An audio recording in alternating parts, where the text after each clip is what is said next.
जय हिंद बच्चों। इस समय आप लोग महामना इंस्टीट्यूट के यूट्यूब चैनल से जुड़े हुए हैं और इस चैनल में मैं आप सबका स्वागत करता हूं।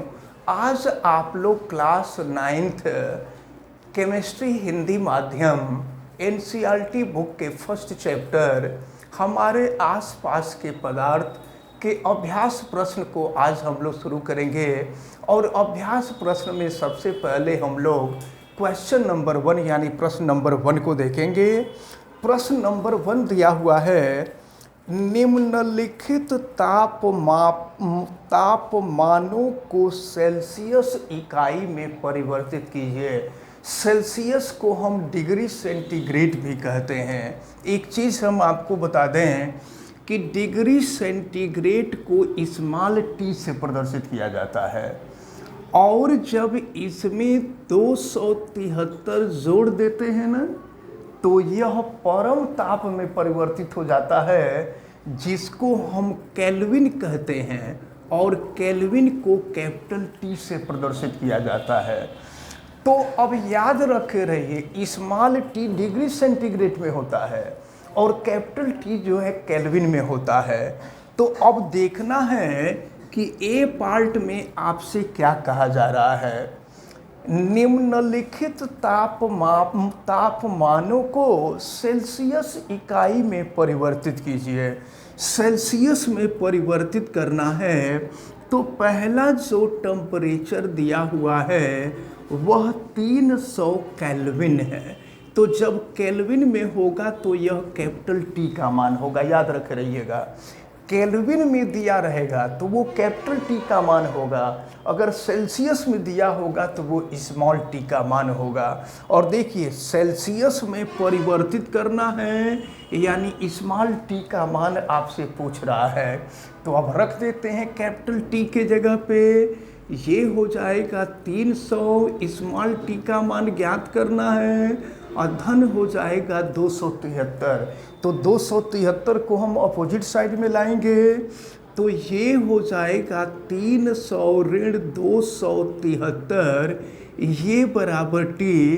तो 300 में से हम 273 घटा देंगे तो यह 27 डिग्री सेंटीग्रेड हो जाएगा और स्मॉल टी हो जाएगा, यानी स्मॉल टी बराबर 27 डिग्री सेंटीग्रेड।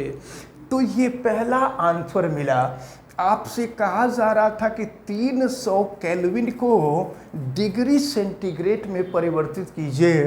तो अगर 300 केल्विन को हम डिग्री सेंटीग्रेड में बदलेंगे तो यह 27 डिग्री सेंटीग्रेड 27 डिग्री सेंटीग्रेड होगा। अब इसके बाद इसका बी पार्ट देखते हैं कि बी पार्ट में क्या दिया हुआ है।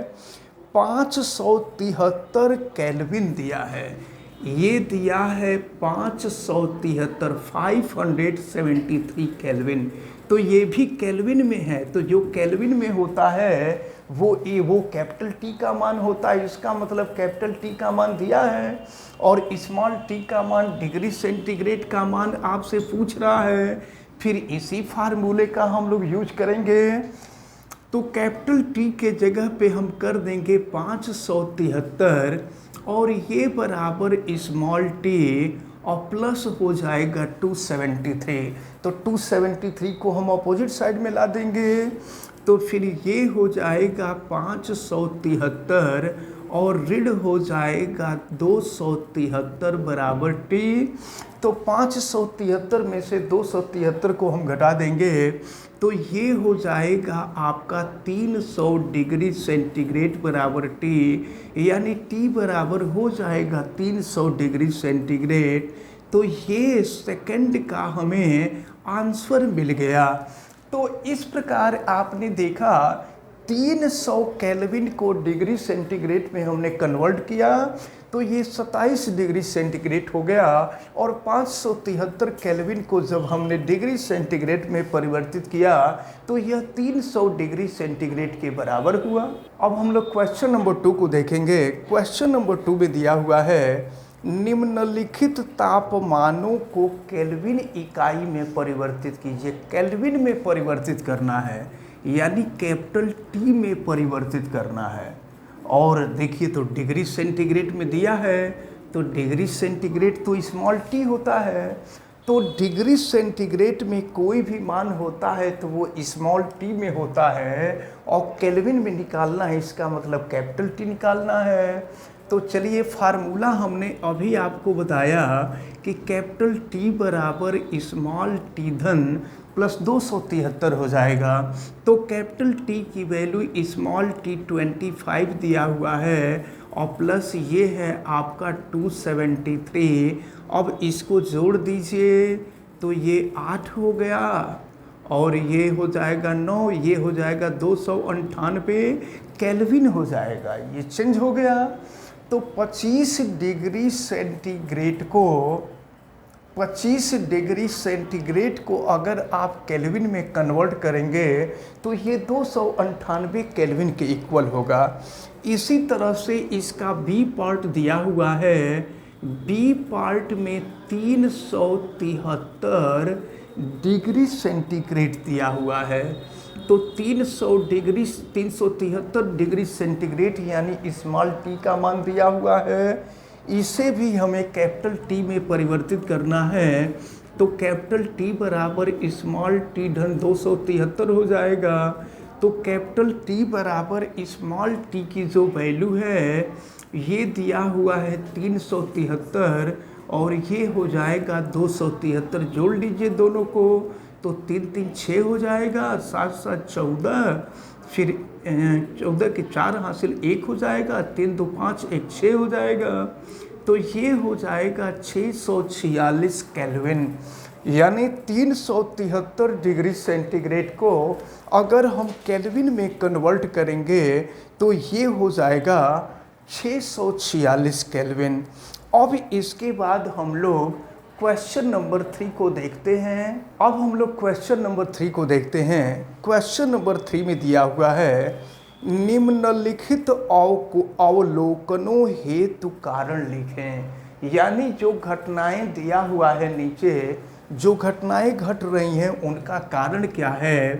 तो इसमें पहला जो दिया हुआ है वो ये है कि नेफ्थलीन को रखा रहने देने पर यह समय के साथ कुछ भी ठोस पदार्थ छोड़े बिना अदृश्य हो जाता है। मतलब कि अगर नेफ्थलीन को कहीं रख दिया जाए ना तो कुछ समय के बाद वो अदृश्य हो जाता है, गायब हो जाता है, दिखाई नहीं देता है। तो हम आप निचली कक्षाओं में पढ़े होंगे ऊर्ध्वपातज के बारे में। ऊर्ध्वपातज पदार्थ, तो ऊर्ध्वपातज पदार्थ में क्या होता है, यानी इनको सब्लिमेटिंग एलिमेंट भी कहते हैं। तो ऊर्ध्वपातज पदार्थ की विशेषता ये होती है, देखिए पहली चीज तो ये कि नेफ्थलीन वाष्पशील पदार्थ है, यानी इभाप बन करके उड़ता है। दूसरी चीज ये कि ऊर्ध्वपातज पदार्थ किसे कहते हैं, तो देखिए कुछ नॉर्मली जितने भी पदार्थ होते हैं जब उनको गर्म करते हैं तो गर्म करने पर वह पहले द्रव में बदलते हैं और द्रव में बदलने के बाद वो गैस में बदलते हैं। लेकिन वे पदार्थ जिनको गर्म करने पर ठोस से सीधे गैस में बदल जाते हैं उन्हीं को हम कहते हैं ऊर्ध्वपातज पदार्थ। तो नेफ्थलीन जो है यह ऊर्ध्वपातज पदार्थ है और यह वाष्पशील भी है। तो जब इसको कहीं रख दिया जाता है ना तो थोड़े समय के बाद यह ठोस अवस्था में होता है और यह गैस के रूप में उड़ जाता है। तो जब गैस के रूप में उड़ जाएगा तो ये दिखाई कहाँ से देगा। तो यही कारण है कि नेफ्थलीन को रखा रहने देने पर यह समय के साथ कुछ भी ठोस पदार्थ छोड़े बिना अदृश्य हो जाती है। अब इसके बाद इसी में से एक बी पार्ट आपसे पूछा जा रहा है, हमें इत्र की गंध बहुत दूर बैठे हुए भी पहुंच जाती है। अगर बहुत दूर कोई व्यक्ति इत्र लगाया है यानी सेंट लगाया है तो भी उसकी महक हमारे पास आ जाती है। इसका कारण क्या होता है? तो देखिए, इत्र भी वाष्पशील पदार्थ है और इत्र जो है वाष्प बन करके वातावरण में उपस्थित वायु में घुल जाता है, जिससे वह हवा के साथ साथ एक स्थान से दूसरे स्थान तक बड़ी तेजी से जाता है। यही कारण है कि हमें इत्र की गंध बहुत दूर बैठे हुए भी पहुंच जाती है। अब इसके बाद हम क्वेश्चन नंबर 4 को देख लेते हैं। क्वेश्चन नंबर 4 काफ़ी छोटा और काफ़ी आसान है। देखिए क्वेश्चन नंबर 4 में क्या दिया हुआ है। निम्नलिखित पदार्थों को उनके कणों के बीच बढ़ते हुए आकर्षण के अनुसार व्यवस्थित करें। यानी जिसके कणों के बीच आकर्षण बल सबसे कम होता है पहले उसको लिखें, फिर जिसमें आकर्षण बल उससे अधिक होता है उसको लिखें, फिर जिसमें आकर्षण बल उससे अधिक होता है उसको लिखें।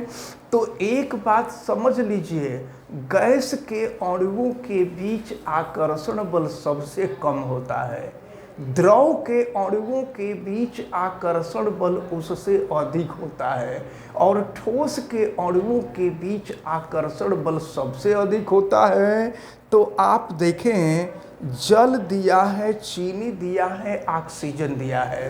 तो ऑक्सीजन गैस है, तो ऑक्सीजन गैस है, तो गैस के अणुओं के बीच या कणों के बीच लगने वाला जो आकर्षण बल होता है वो सबसे कम होता है। अब गैस के बाद द्रव की बारी आती है, तो द्रव के रूप में जल है, तो ऑक्सीजन की तुलना में जल के अणुओं के बीच लगने वाला जो आकर्षण बल होगा वो अधिक होगा। इसके बाद ठोस की बारी आती है, तो ठोस में चीनी दिया हुआ है। तो प्रश्न में आपसे यही कह रहा था कि ऑक्सीजन, जल और चीनी, यानी जल, चीनी और ऑक्सीजन को आकर्षण उनके अणुओं के बीच लगने वाले आकर्षण के बढ़ते हुए क्रम में लिखिए। तो ऑक्सीजन के अणुओं के मध्य या ऑक्सीजन के कणों के मध्य आकर्षण बल सबसे कम, जल के अणुओं के बीच आकर्षण बल उससे अधिक और चीनी के कणों के बीच आकर्षण बल सबसे अधिक होता है। तो इस प्रकार हम लोग आज अभ्यास प्रश्न में क्वेश्चन नंबर 1, 2, 3, 4 देखे हैं और हमें उम्मीद है कि जितने भी क्वेश्चन आपको आज बताए गए हैं ये सभी क्वेश्चन आपको बहुत अच्छी तरह से समझ में आए होंगे। आप वीडियो को लाइक ज़रूर कीजिएगा और अगर चैनल पे नए हैं तो चैनल को सब्सक्राइब भी कर लीजिएगा। चैनल सब्सक्राइब करने के लिए यूट्यूब पे मामना इंस्टीट्यूट सर्च कीजिए और फिर रेड कलर के सब्सक्राइब वाले बटन को क्लिक कर दीजिए, चैनल सब्सक्राइब हो जाएगा। वीडियो को मैक्सिमम स्टूडेंट तक शेयर करें क्योंकि ये केमिस्ट्री का न्यूमेरिकल है और केमिस्ट्री का न्यूमेरिकल बहुत ही इम्पॉर्टेंट होता है। इसको आप लोग बहुत अच्छी तरह से तैयार करें और फिर बेल आइकन को भी प्रेस करें ताकि प्रतिदिन पढ़ने वाले वीडियो की सूचना आपको मिलती रहे। और अगर किसी प्रकार की कोई दिक्कत समझ में आती है तो हमें कमेंट करके बतावें। आप सभी लोगों का बहुत बहुत धन्यवाद। जय हिंद।